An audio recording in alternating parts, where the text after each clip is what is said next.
Saya lihat saya tuh udah masuk ke generasi ketiga kali ya. Dan mulai kakek saya, bapak saya, sekarang ke saya. Sukaregang tuh udah lama berdirinya di 1920 ya. Iya. Kalau lihat dari faktor sejarah tuh saya tuntut ke belakang sejarah. Karena segala sesuatu kita mau maju ke depan tuh harus lihat ke belakang kayak apa. Iya betul. Soalnya kalau nggak kita lihat sejarah, ya nggak kita ke depan kayak apa. Ini Sukaregang itu salah satu bentuk klaster kulit yang cukup berkembang. Karena di sini ada penyamakan, ada kerajinan dan lain sebagainya. Iya. Dan itu memang dalam satu lingkungan yang sama. Masalahnya kan sekarang kenapa industri ini tidak begitu berkembang pesat seperti di tempat-tempat lain, apalagi kalau kita bandingkan dengan Eropa ya. Ini kira-kira akar penyebabnya itu selain di human, apalagi ini apakah misalnya kebijakan pemerintah juga ikut terlibat atau bagaimana nih menurut Pak Den? Elsu Entrepreneurship, solusi bisnis UMKM. Assalamualaikum warahmatullahi wabarakatuh. Teman-teman UMKM dimanapun berada, sekarang bersama Elko Entrepreneurship Channel kita akan membahas seputar persoalan dengan dunia UMKM. Biasanya kita membahas tentang UMKM secara umum mulai dari teori dan juga kasus-kasus yang ada di masyarakat kita di Indonesia. Sekarang kita akan lebih spesifik membahas kasus yang ada di lokal. Kebetulan Elko Entrepreneurship ini berada di Kabupaten Garut, khususnya di Kampung Sukaregang. Kita akan membahas tentang masalah-masalah yang ada di kampung ini. Dan kampung ini merupakan kampung yang memang sudah sangat dikenal bukan hanya di nasional, tetapi di mancanegara. Kampung apa itu? Industri penyamakan kulit yang ada di Kampung Sukaregang. Industri ini yang sekarang mengubah Sukaregang yang dulu mungkin kumuh, mungkin tidak terkenal, sekarang jadi gemerlapan dan bahkan sangat terkenal. Sukaregang sekarang sudah terkenal bukan hanya sekup lokal tetapi sudah internasional. Namun keterkenalan Sukaregang itu ternyata tidak lepas dari masalah-masalah yang dihadapi. Namanya industri penyamakan kulit itu ternyata memiliki ekses atau dampak yang menjadi perhatian banyak orang. Kenapa? Karena ternyata ada limbah-limbah industri yang dipertanyakan cara penanganannya sampai sekarang. Dan bahkan isu ini bukan hanya diperbincangkan di kalangan masyarakat kecil, masyarakat menengah dan juga bahkan pemerintah sudah turun tangan pemirsa semua. Untuk membahas itu, alhamdulillah pada malam hari ini saya kedatangan salah satu anak muda, tokoh muda yang mana beliau itu punya wawasan tentang Sukaregang, punya cita-cita tentang Sukaregang, punya mimpi tentang Sukaregang, ke depan Sukaregang akan seperti apa. Saya akan memperkenalkan Bapak Denny. Selamat malam Pak Denny. Selamat malam Pak Yusuf. Nah Pak Denny, kita akan berbincang tentang masalah-masalah yang dihadapi oleh para pengusaha di Sukaregang. Di Sukaregang ini kan ada pengusaha kulit, baik penyamakan maupun kerajinan dan bahkan sekarang berkembang kuliner ya? Industri turunan kulit. Ya, kayak kuliner gitu. Jadi sekarang industri itu juga sudah menjadi sebuah link. Jadi kalau berbicara Sukaregang nampaknya bukan hanya kulit sekarang ya. Iya. Ada faktor kulinernya seperti dorok-dok, kerupuk kulit, kikil dan sebagainya. Jadi pemirsa, Sukaregang sekarang memang sudah memproduksi barang-barang bukan hanya kulit, tapi ternyata barang-barang yang siap untuk dikonsumsi. Namun sekali lagi, saya sekarang akan lebih bertanya kepada Pak Denny. Pak Denny selaku tokoh muda, apa sih sebetulnya harapan Pak Denny ke depan tentang Sukaregang berkenaan dengan isu-isu yang sekarang memang sangat santer muncul. Jadi apa yang harus kita lakukan? Silakan Pak Denny. Aturun, Pak Yusuf. Berat kayaknya dibilang tokoh muda itu. Gak apa-apa Pak Denny. Memang Pak Denny kan tokoh. Kita tuh bukan tokoh ya. kita tuh penikmat kehidupan. Ya. Jadi ya. segala sesuatu yang kita jalani itu harus kita nikmati. Dan kita jalani sesuai dengan tata kelola yang ada lebih bagus, sesuai dengan konsep yang jelas, ada inovasi, udah gitu punya visi yang jelas. Saya lihat saya tuh udah masuk ke generasi ketiga kali ya, dari mulai kakek saya, bapak saya, sekarang ke saya. Sukaregang tuh udah lama berdirinya di 1920 ya. Iya. Kalau lihat dari faktor sejarah tuh saya runtut ke belakang sejarah, karena segala sesuatu kita mau maju ke depan tuh harus lihat ke belakang kayak apa. Iya betul. Soalnya kalau nggak kita lihat sejarah, ya nggak kita ke depan kayak apa. Awal mulanya yang saya tahu kalau nggak salah ya, lihat dari situ pergeseran dari kabupaten yang Garut dari Limbangan itu, dia kan pindah ke Garut kota kesini nih. Itu tuh ada satu pergerakan transportasi kayak gitu, ada pembangunan yang dibutuhkan kayak dulu tuh kayak sadel, kayak wahana kuda, terus kayak jaket. Saat itu para kolonial tuh kan butuh bahan itu, dan dia tuh kebetulan posisinya pas letaknya di kita daerah pemerintahannya ya di sini lah yang dia tepatin. Lihat dari sejarah Sukaregang tuh, kenapa Sukaregang jadi tempat untuk bernaungnya para kolonial untuk memproduksi penyamakan kulit? Kan dia tuh potensial tuh diapit sama dua sungai, Cugulampeng sama Ciwalen. Makanya dia menetapkan di sini. Kenapa enggak kayak di Tarogong? Kenapa enggak kayak di tempat lain? Dia hulu sungai yang dua tuh kuat hulu sungainya. Dan saat itu mereka tuh memproduksi di sini. Dan dulu tuh nggak kayak sekarang. Saya baca. Dulu tuh prosesnya ya buang bulunya direndam di air. Di sungai kecil ya dulu tuh. Pakai lumpur kan udah gitu. Terus sistem penyamakannya tuh dulu tuh pakai vegetable. Kayak akasia kan dulu tuh. Seiring waktu ya mengakar di kita sampai sekarang. Dan lumayan alhamdulillah sekarang tuh udah berkembang di kita tuh pada dasarnya. Kita udah banyak, mulai dari hulunya udah berkembang, mulai dari hilirnya udah mulai berkembang. Dilihat dari negara lain, bukan daerah lain, nggak ada kayak Sukaregang. Nah, mohon maaf Pak Dhani, saya potong dulu. Kalau industri kerajinan itu mulai dilakukan oleh masyarakat kita itu pada tahun berapa ya itu?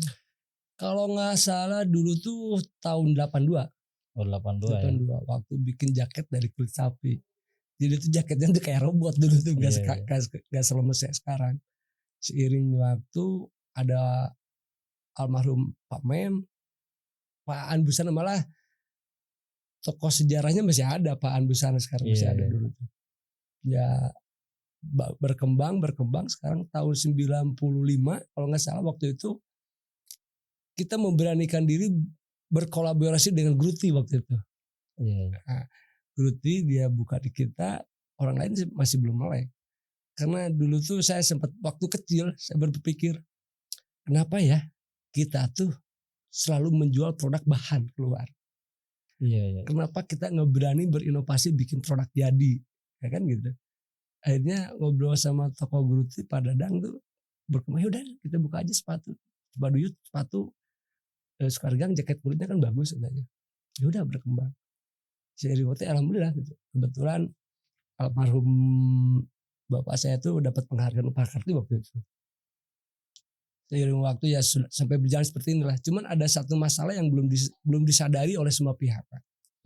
Bukan hanya dari para pengrajin, bukan hanya dari para pelaku penyamakan kulit, tapi dari pihak SKPD terkait juga dia tidak menyadari. Saya paham waktu itu, karena waktu itu zamannya Orde Baru, dia filosofinya bukan kayak sekarang. Yang penting pengusaha maju dulu, rakyat makan dulu, kaya dulu, aturan belakang. Ya kan? Konsepnya kayak gitu. Kalau sekarang kan enggak. Dia lingkungan diamankan, baru berjalan bisnis. Dan kita tuh nggak berpikir ke situ. Dan dia tidak menempatkan gitu tuh seperti halnya Eropa, seperti halnya kayak Amerika, misalnya Meksiko kayak gitu. Padahal kita kalau dilihat dari rentang waktu ke belakang 1920 itu hampir bareng kalau nggak salah sama Louis Vuitton. Iya. Berdiri kita tuh sama Louis Vuitton bareng. Tapi perkembangan kita sama Louis Vuitton beda. Louis Vuitton tuh masuk 10 besar terkaya di dunia. Bikin tas dari kulit. Kita 100 tahun sekarang bikin apa? Itu yang saya saling, kenapa sih kok pola pikir kita tuh stagnan di situ gitu. Bikin kulit itu, bikin jaket gitu, bikin tas gitu. Kenapa nggak berani berinovasi? Iya. Ini kalau menurut Pak Denny melihat perkembangan penyamakan kulit seperti itu, ini salah satu faktor penyebab yang paling krusial tuh kira-kira di mana ini? Wawasan, Pak. Berarti di faktor manusianya ya. SDM wawasan. Jadi bukannya saya menyalahkan pihak pemerintah ya, kebijakan ya. Kita tuh berkembang dengan sendirinya, Pak. Oh, jadi kita warga penyamak kulit di Sukaregang itu berkembang karena upaya mereka sendiri ya. Jadi yang perlu ditekankan itu pemerintah tuh punya konsep seperti apa buat masyarakat. Kalau dulu kan enggak. Pak Harto tuh kita dukung. Udah selesai, kamu bisa makan, selesai. Tapi kan teknologi berkembang pesat. Kita tertinggal zaman. Jauh kita tertinggal. Hampir kurang lebih 100 tahun kita tertinggal. Di Eropa tuh dia tuh udah bikin jaket, bikin kulit. Teknologi manusianya udah sedikit. Kalau kita tuh masih handmade, manual semua. Jemur pakai tangan, spray pakai tangan. Di sana tuh udah mengurangi semua teknologi. Tapi itu jadi kelebihan kita di dunia. Saya punya bayar satu, namanya Baekhyun Chiriko sama Christian Dada. Jepang sama kalau nggak salah Denmark ya, Christian Dada. Dibawa sama satu orang namanya Sakura sama Hiruma Takamoto. Kita buka aja nanti Baekhyun Chiriko. Dia udah keliling. Dan yang dia cari itu bukan teknologi tinggi, tapi dia yang cari itu handmade. Dan dia bilang gitu, saya udah keliling dunia. Tingkat kerapian yang rapi di handmade itu hanya di Sukaregang. Dan kita tuh nggak sadar bahwa kita punya potensi yang kuat buat dunia. Si pemerintah nggak tahu apa yang harus kita olah. Kan kayak begini kalau kita tuh pemain, Pak. Pemerintah tuh pelatih. Harusnya tuh pelatih tahu potensi mana yang bisa bagus, mana yang tidak bagus. Iya. Ya dan gini, Pak Denny, Sukaregang itu salah satu bentuk klaster kulit yang cukup berkembang. Karena di sini ada penyamakan, ada kerajinan dan lain sebagainya. Iya. Dan itu memang dalam satu lingkungan yang sama. Masalahnya kan sekarang kenapa industri ini tidak begitu berkembang pesat seperti di tempat-tempat lain, apalagi kalau kita bandingkan dengan Eropa ya. Ini kira-kira akar penyebabnya tuh selain di human, apalagi ini, apakah misalnya kebijakan pemerintah juga ikut terlibat atau bagaimana nih menurut Pak Denny? Bingung ya. Saya sih berpatokan kebijakan yang kurang berpihak. Bayangkan aja. Pelatihan yang dilakukan oleh pemerintah itu kurang tepat sasaran. Itu satu. Kebijakan yang pemerintah dikasih ke kita nggak ada. Coba kalau Pak Yusuf lihat, mulai masuk kota Garut sampai sini nggak ada traffic light yang namanya arah Sukaregang. Nggak ada. Cipanas ada, Wanaraja ada, Darajat itu daerah wisata. Kita nggak punya. Mana? Berarti ini tugas dari Dinas Kepariwisataan ya. Bagaimana simbol-simbol Sukaregang itu memang harus di-branded ya, mulai dari nama sebagai petunjuk atau arah gitu ya. Nah ini mungkin kita sampaikan kepada Dinas Pariwisata ya, tolong Sukaregang digebiarkan begitu ya. Hal terkecil itu. Kalau kita lebih koreksi lagi ke pemerintah, udah hampir 100 tahun dia udah berbuat apa buat kita? Kita nggak dibenahi. Ya namanya masyarakat kalau nggak ditegur, nggak dibenahi dia cek-cek aja. Kata orang gaul mah cek-cek baby lah, penting gue apa lah. Pak Denny, saya potong sebentar. Tapi di kita kan sekarang sudah ada UPT. Nah kira-kira peran UPT untuk mengembangkan Sukaregang itu sampai sejauh mana ya gitu? Sebentar. Itu UPT mana itu? Itu provinsi bukan kabupaten. Iya. Provinsi itu udah gak ada kewenangan di kabupaten. Justru kabupaten yang punya hak legitimasi yang kuat. Kalau kabupaten tidak mengajukan permohonan ke provinsi, dia mana tahu provinsi kebutuhan kita. Jadi kabupaten tuh bupati sama SKPD itu harus benar-benar kuat. Dia harus punya visi lah. Mau dibikin kemana kita ganti? Mau ke agraria, pertanian, pertambangan. Mau dibikin ke pariwisata. Mau dibikin ke daerah pendidikan, atau kota santri, atau kota industri. Ngaco, kita nggak ada. Coba Bapak Ibu sudah. Daerah wisata mana? Konsep wisata nggak kayak gini. Konsep perindustrian mana? Perindustrian cak-cek-cok. RUTR katanya perindustrian itu di Salawi. Belum jelas di Salawi udah ketok palu RUTR. Nah ini Pak Denny cukup menarik ya, karena isu yang berkembang sekarang itu ada upaya untuk merelokasi industri penyamakan dari Sukoharjo ke tempat lain. Ini kira-kira bagaimana nih sebagai tokoh muda yang mengamati tentang kebijakan itu? Relokasi tempat, jangan relokasi tempat, atau relokasi otak. Gampang kalau relokasi, kalau otaknya relokasi pindah kemana-mana juga aja tetap kayak gitu buntu. Otak dulu relokasi pemerintah tuh. Jadi kan dipindahkan, kita tuh pindahkan berpikir pindahkan. Jadi saya bilang tuh konsep awal dulu Pak. Visi kita harus jelas, mau kemana nih? Saya punya visi gini, saya pingin industri Sukaregang tuh punya wisata industri dan kerajinan kulit Sukaregang. Di Asia nggak ada. Yang ada hanya di Turki. Pabrik kulit depan toko. Infrastrukturnya udah memenuhi syarat ini, lurus jalannya Pak. Itu kan bikin wisata tuh nggak sembarangan. Dia lihat petanya memenuhi syarat nggak? Ini lurus, nggak belok-belok jalannya. Terus udah gitu, masyarakatnya mendukung nggak? Di sini udah mendukung. Jalan aja setahun 10 tahun ini belum diapa-apain. Sorry ya, bentarnya ke Pak Bupati yang baru, ya mungkin Pak Sakur sama Bu Putri bisa mendengar. Ini kalau kesah kami tuh nggak didengar Pak. Saya membawa beberapa investor, mungkin tahu, ke sini. Tapi dia stagnan. Dia tuh dibilang tokoh terkenal lah di dunia fashion. Dia menggebu-gebu membawa Garut menuju emas ekspor. Tanpa bantuan pemerintah nggak bisa. Tanpa konsep yang jelas nggak bisa. Saingan kita tuh berat loh. Kita tuh udah bukan sama Thailand. Iya. Jadi begini nih, kalau menurut Pak Denny, bagaimana untuk memberikan counter terhadap upaya pemerintah untuk merelokasi ini harus bagaimana gitu? Soalnya ini kelihatannya kan cukup kuat juga ya di kalangan SKPD Saya sih terutama LH gitu. Saya tuh paling gak setuju relokasi. Saya tuh maunya wisata industri, nggak perlu lokasi. Kalau di relokasi ini warisan tak benda itu nggak ada, hilang.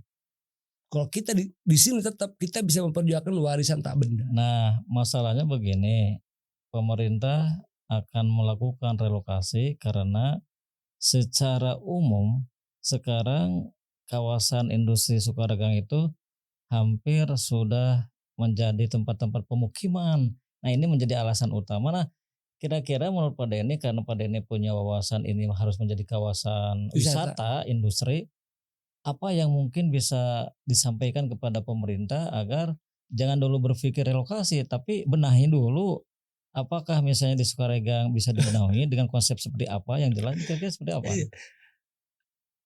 Saya taruh bersan, saya tuh paling tuku sama pendirian Pak. Otak kita relokasi. Bikin wisata industri itu satu, syaratnya itu bersih.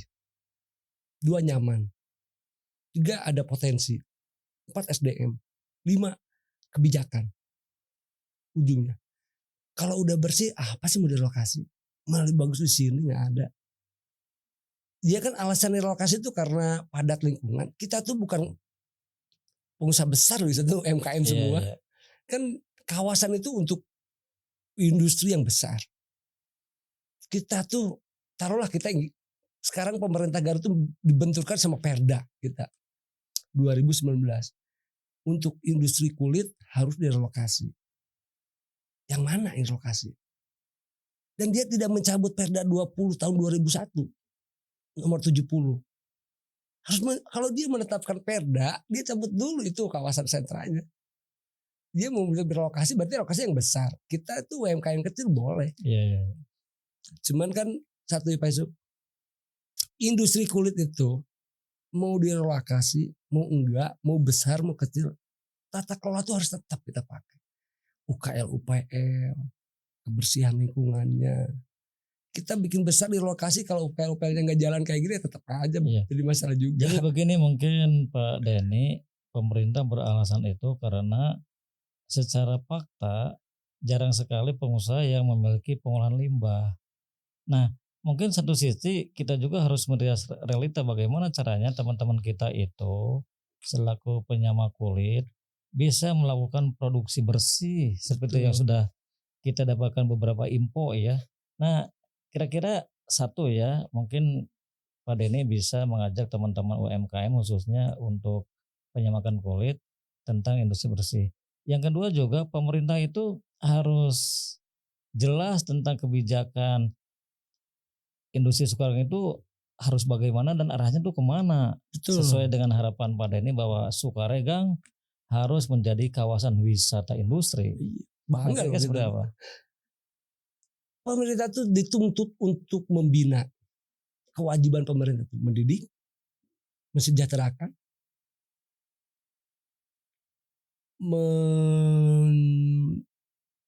mendidik, mensejahterakan, mensehatkan. 3.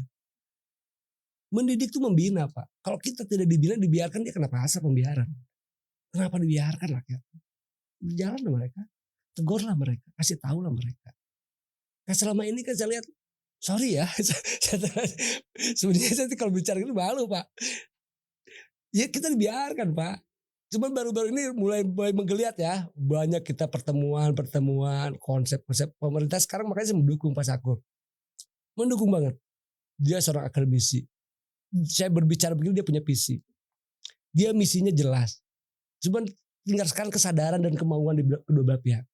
Sayang loh kita tuh punya industri. Iya. Nah gini, Sayang. ini bagaimana sih sebetulnya saran yang ingin disampaikan pada ini kepada teman-teman penyamak? Ini seperti apa sih supaya mereka juga punya konsep ya bahwa kita harus bersama-sama membangun Sukaregang sebagai kawasan wisata industri. Nah seperti apa? Salah satunya benahi dulu tata kelola lingkungan. Itu nomor 1. Nomor 2, jangan takut berinovasi. Nomor 3, promosi. Insya Allah. Nah begitu teman-teman UMKM, kata Pak Denny, kita itu harus melakukan pembenahan industri. Kita itu harus berinovasi dan bahkan kalau sudah punya produk jangan takut promosi. Nah bagaimana Pak Denny kalau pesan atau mungkin saran yang ingin disampaikan kepada pemerintah? Saya sih maunya semua berjalan dengan sesuai dengan yang ditugaskan undang-undang. Desperindak bina kami. Dinas Lingkungan Hidup atur kami. Kasih tahu cara mengelola yang baik. Dinas UMKM, Dinas Koperasi dan UMKM, ayo bersama kami. Dinas Promosi Pariwisata, ayo. Mereka kan punya anggaran untuk mempromosikan. Kalau berjalan semua ya apa sih? Minimal lah kalau nggak promosi di TV atau di AI, minimal di tempat-tempat replikat kunjungan wisata. Garut ada Sukaregang, industrinya ada apanya. Kita kan lihat Garut tuh. Iya. Sayang saya sebenarnya nggak ada loh daerah kayak kita tuh. Iya, Sukaregang itu selain sudah lama ya, memang produksinya itu sudah sangat dikenal oleh banyak daerah. Mancanegara lagi. Iya, bukan hanya daerah kan sudah ke mancanegara. Jadi ini aset yang perlu kita jaga, kita kembangkan dan bahkan kita lestarikan ya supaya hasil industri para pengusaha lokal ini bisa berkembang dan mengglobal. Jadi ini mungkin ya Pak Denny yang saya lihat Pak Denny tetap punya visi Sukaregang itu harus menjadi kawasan wisata industri. Karena itu teman-teman UMKM jangan lupa beliau menyampaikan pesan kita harus membenahi lingkungan dan juga kita tentu tidak boleh berhenti berinovasi. Promosikan produk kita supaya selain dikenal juga memang akan sangat diingat terus oleh konsumen. Kepada pemerintah mohon kami perhatikan ini saran kepada pemerintah, mudah-mudahan podcast kali ini Pak Denny kita bisa membuka wawasan baru tentang Sukaregang akan kemana. Betul. Intinya Sukaregang itu harus menjadi kawasan wisata industri. Itu saja mungkin Pak Denny, lain kali kita akan lanjut ya. Pak Denny Siap. jangan bosan ya. Siap. Kita akan kupas tuntas tentang persoalan-persoalan yang ada di Sukaregang. Mudah-mudahan Sukaregang itu selain dikenal di tingkat nasional juga di mancanegara. Wabillahi taufiq wal hidayah. Wassalamualaikum warahmatullahi wabarakatuh. Terima kasih Pak Denny.